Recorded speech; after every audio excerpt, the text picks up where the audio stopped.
Bricktopian.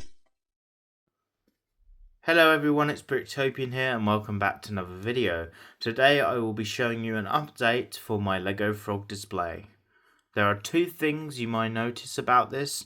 One, that I have added an extra frog now, and two, that I have replaced some of the tiling that was jumper plates or jumper tiles with trans blue 2x2 ones.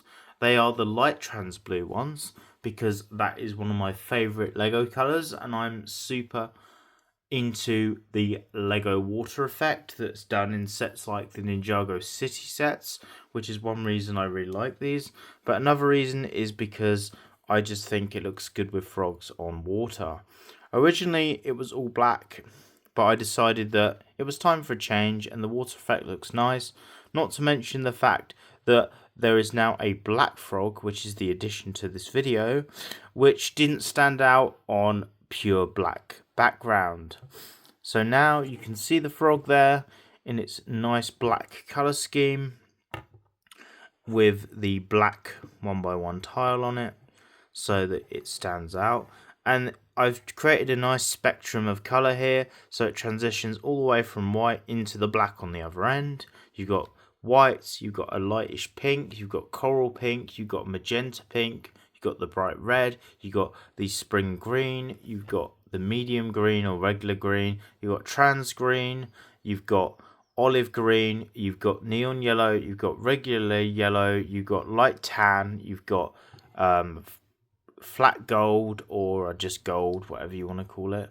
You've got reddish brown, you've got metallic silver, you've got dark grey, and you've got the black one. So in total there's 17 different frogs now, and I personally still really like the red one because red is my favourite colour, but I also do love the trans green one, which is the hardest one to get, and I also do quite enjoy some of the others like the neon yellow because it just stands out so much. Yes, it's true that the black background for my display might have shown up some of the colours more, but I think it's worth it just to make it have more of a pond vibe. And I'd made this pretty simple. It's quite easy. You just add these jumper tiles on there, just the 2x2 size ones. I got them off Bricklink, but all you have to do is add them onto snot bricks. I chose 1x2 snot bricks, but you can choose 1x4 if you want, and basically just make a row of them that goes all the way along here, and it basically just creates the display.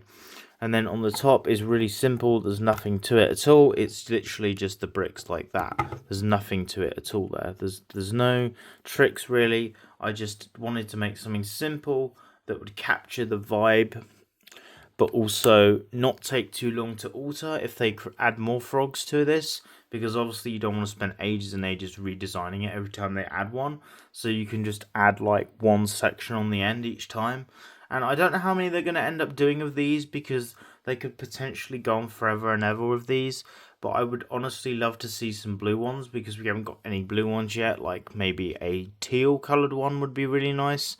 Obviously I don't want a trans blue one, because then it'll blend in again and I'll have to go through the whole process of changing this again. But I would like a teal one. I also wouldn't mind seeing a dark red one, because again, red is my favourite colour. I also hope that we get some other green ones, as real frogs are most of the time green, not always, but most of the time. So I'd like to see a sand green one and a dark green one. But which colour out of these is your favourite? What would you say? And do you think I should change the order that these are in? Because I did consider putting the yellow ones up next to the white ones, because yellow is quite close in the colour palette to white. But I also liked having the yellow transition into tan and gold, and then into brown, and then into the greys. So like you got a gradient of like natural tones. So I don't know. It was a gamble really with which color would be best to put it in that order. But obviously it's pretty easy to rearrange these. You just would have to swap the order of the tiles. But yeah, I don't really need to say a lot else on this, because it's pretty self-explanatory really. You can see them at the back there from behind. But also that I've put these are centered now in the depth. Before they were actually like further back here on the plates, but now they're right like across in the middle, centered. So that's good. But anyway, I hope you enjoyed this video. Feel free to like, share, and subscribe for more videos. And see you again in the next one. Goodbye.